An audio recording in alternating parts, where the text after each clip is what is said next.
वन्देऽहम् मङ्गलात्मानम् भास्वन्तम् वेदविग्रहम्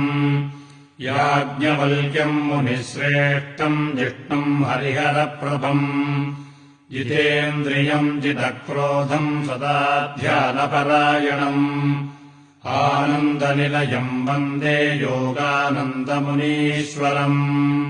प्रणम्याद्यम् दिनमणिम् योगीश्वरशिरोमणिम् सर्वज्ञम् याज्ञवल्क्यम् तच्छिष्यम् कात्यायनम् मुनिम्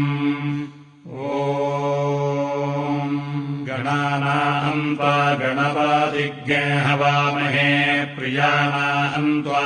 प्रियपादिज्ञे हवामहे निधीनाम् त्वा